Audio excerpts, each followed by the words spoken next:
dans les derniers temps, nous allons voir des personnes qui vont vivre dans l'apparence des signes extérieurs, mais dans le cœur, dans la filiation, Dieu ne se trouve pas.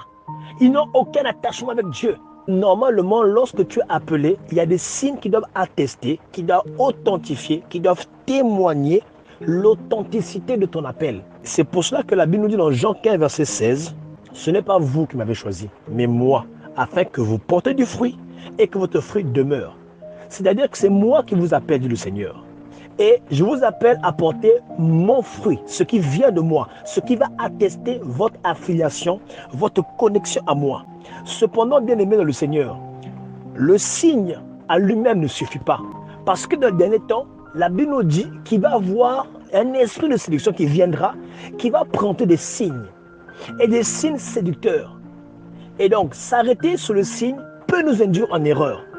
Il faut donc aller beaucoup plus loin. Souvenez-vous bien aimé le Seigneur que l'apôtre Paul, lorsqu'il a chassé la femme qui était habitée d'un esprit de Python, cette dernière avait prophétisé des choses qui étaient vraies. Elle prenait donc un signe qui disait la vérité, qui était authentique. Mais l'appel, la source, la provenance de sa prophétie était erronée. C'est pour ça que l'Éternel dit, l'Éternel ne s'arrête pas à ce qui brille, frappe à l'œil, mais l'Éternel regarde le cœur. L'Éternel regarde la racine qui soutient les œuvres qui sont à l'extérieur. Comme on le dit, l'habit ne fait pas le moine. C'est pour ça que le Christ, dans Jean 5, verset 43, il dit « Je suis venu au nom de mon Père ».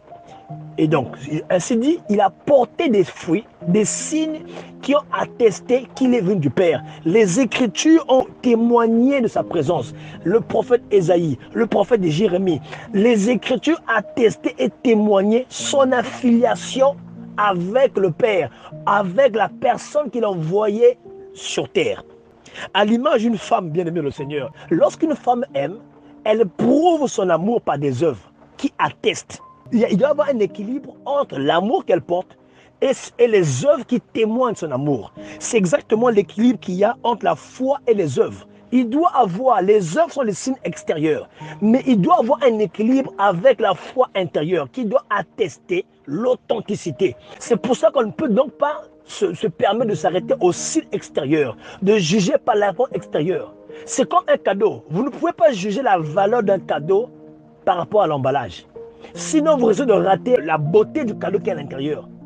Et c'est pour cela que le Seigneur, en ce jour, ce qu'il m'a mis à cœur, c'est de nous appeler à ne pas nous arrêter sur les apparences extérieures, mais de bien aller en profondeur pour vérifier l'authenticité.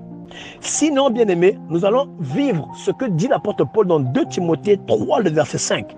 Lorsqu'il dit « Ayant l'apparence de piété, mais reniant ce qui en fait la force ».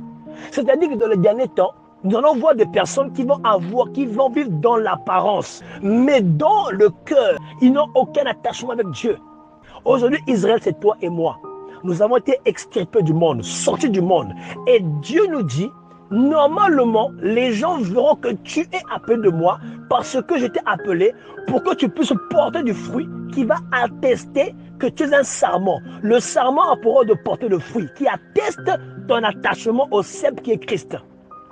Et c'est pour cela que lorsque le Christ était devant les pharisiens, il dit aux pharisiens, vous prétendez être des fils d'Abraham. Mais lorsque moi je vois Abraham, je vois une parfaite harmonie entre l'appel qu'il avait reçu et les œuvres qui ont prouvé son appel. Mais lorsque je vois vos œuvres, il n'y a pas alignement entre ce que vous prétendez et les œuvres que vous portez.